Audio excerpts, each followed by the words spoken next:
Praise lord. అపరిశుద్ధమైన దేవుడు మనతో లేనప్పుడు మనం ఏ కార్యం చేసినా సఫలం కాదు.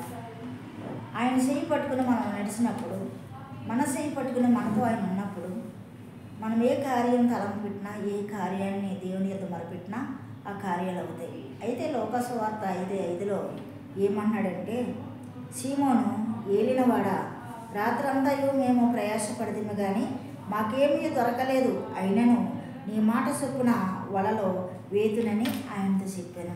రాత్రంతా కష్టపడ్డారు, వలలేశారు, కానీ ఒక్క చేప కూడా పడలేదు. ఎందుకు పడలేదంటే వారితో దేవుడు లేడు కాబట్టి చేపలు పడలేదు. వారి యొక్క ఫలాలు లేవు, ఫలించలేదు.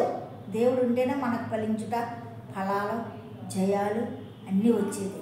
కాబట్టి వారు రాత్రంతా కష్టపడ్డారు, కానీ ప్రభువు ఆయనతో లేనందువల్ల ఆ వలలో చేపలు పడలేదు.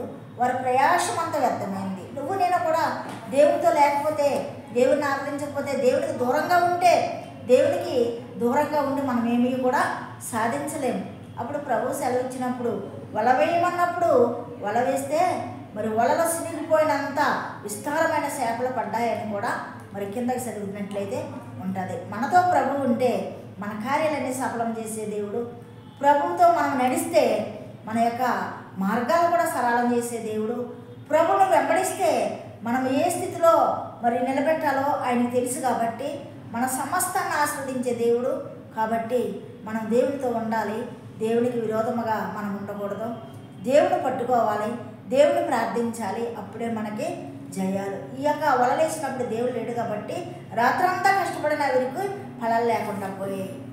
మన గృహంలో, మన హృదయంలో, మనతో మరి ప్రభు వారు, క్రీస్తు వారు లేకపోతే మనకు కూడా ఫలాలు ఉండవు, ఫలించే వారముగా ఉండము. కాబట్టి మన హృదయంలో, మన గృహంలో మనతో ప్రభుని పెట్టుకుని ఆరాధిస్తే మనకన్నీ కూడా ఫలించే ఫలాలుగాను, దీవులుగాను, ఆశీర్వాదాలుగాను, జయాలుగా ఉంటాయి. అలాంటి కృప దేవుడు మనకు అనుగ్రహించాలని ప్రార్థన.